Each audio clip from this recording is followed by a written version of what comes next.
I have one goal, one purpose, one destiny. Someone has to die, and it's going to happen today. Events of the past several days have stirred a slumbering malevolence in my soul that I never knew was there. Now my inner eldritch horror has awakened, and it desperately needs to feed.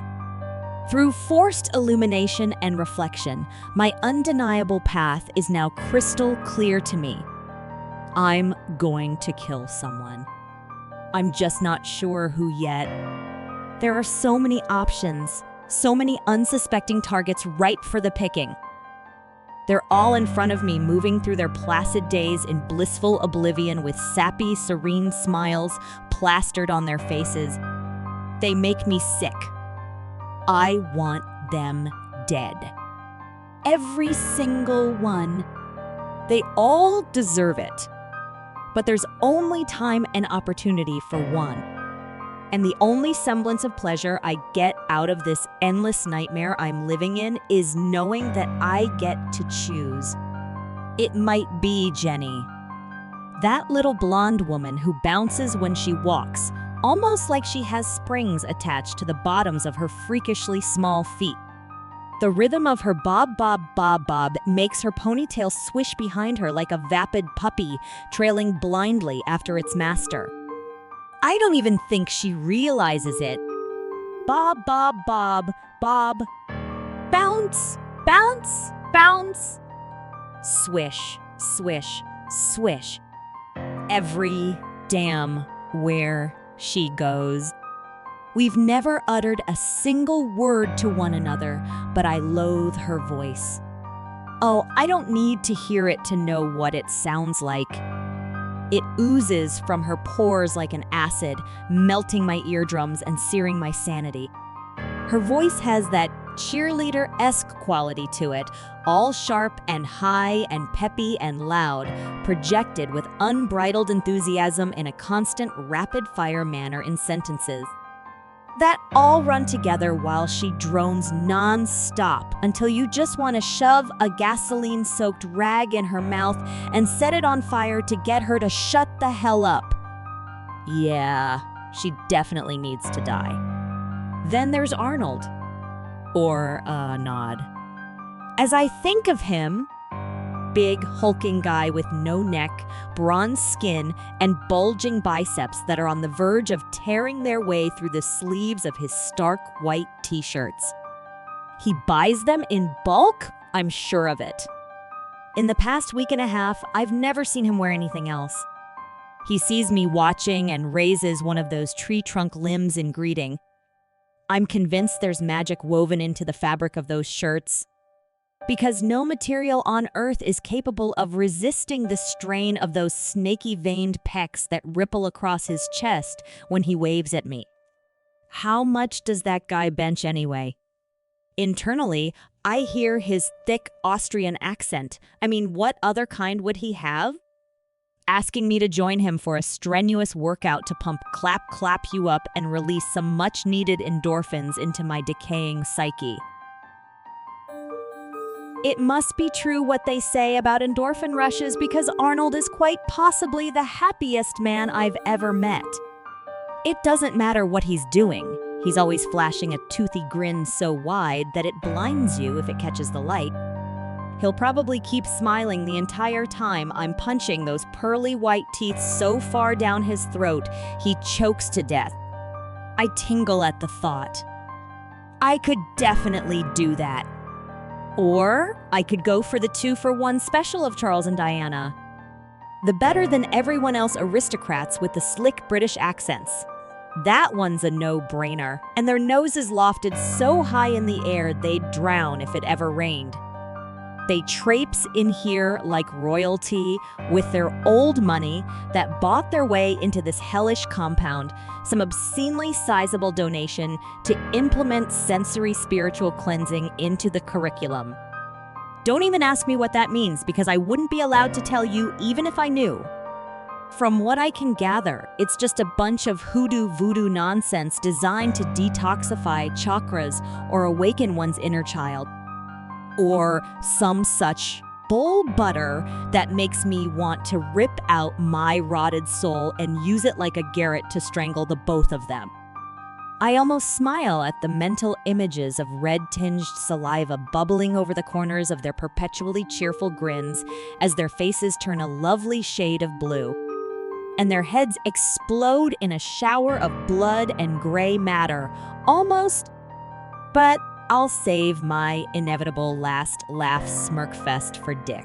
Yes, that's actually his real name, although it's also as good a description of his personality as anything I could drum up on my own. This circus clown is the reason I'm in this predicament.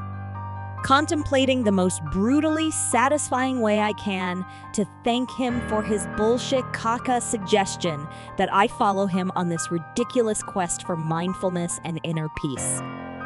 12 days ago, he approaches me with his thick, nasally Bronx dialect that I've heard a million times, and it always makes me cringe when he starts off with, "Yo, bro."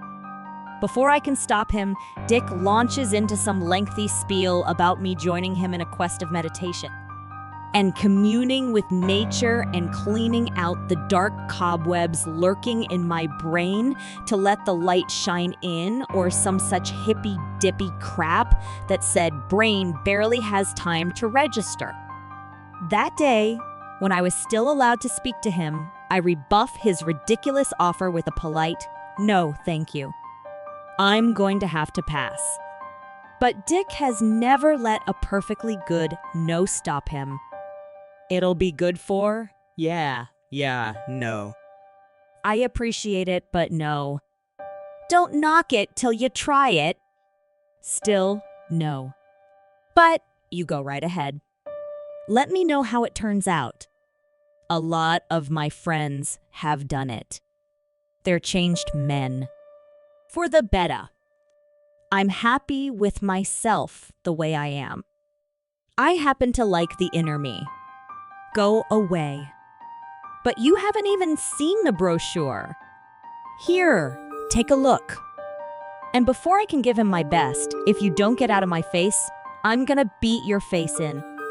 He grabs my hand with his meat hook and thrusts this crumpled tri-fold pamphlet into it, refusing to let go until I just give it a once-over. You'll see. Calling forth all the self-control in my body to keep from grinding his face into the concrete sidewalk where we're standing, I suck in a deep breath and turn the leaflet over. The front cover shows a picture of rolling hills and green trees and a sunset-filled sky beneath the words "Surrender yourself to the silence." For some reason that I still can't fathom, I open it. It's even worse on the inside.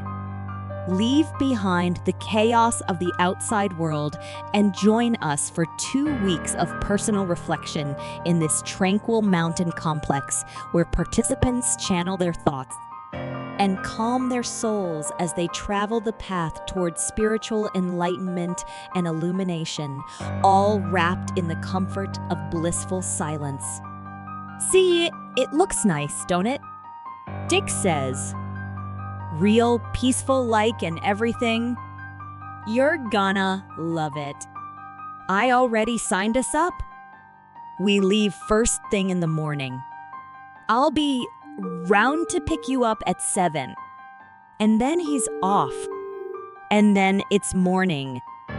And somehow I find myself in his rusty old beater, headed towards Camp Mystic Soul Sucker something or other, where for 11 days I'm surrounded by barefooted bohemians wearing tunics and flowy pants.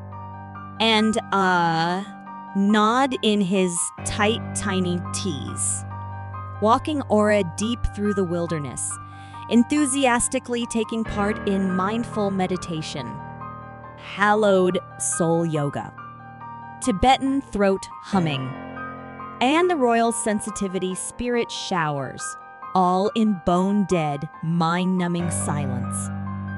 Since day 1, I watched them pray. I watched them fast. I watch them twist their bodies into inhuman pretzel-like positions while reaching for the light I guess they thought would shine out of the butts they thrust high into the air. And through it all, every single one of them smiles, and they never stop. And all I want to do is to rip those twisted lips right off their stupid faces and turn them back into the cannibalistic carnivores they are truly meant to be. My task at this silent retreat is to reach deep inside myself and find my higher purpose. It's all I've thought about since I arrived and was stripped of my phone, my voice, and my dignity. Well, I have discovered it all right. My purpose is to rid the world of these drum-beating, kale-eating freaks so that no one ever has to endure torment like this in the name of friendship. And the instant they allow us to speak again, the first person I'm going to find is Dick. My new enlightenment is his fault, after all. I won't actually say anything to him. I think I'm getting the hang of this silence thing.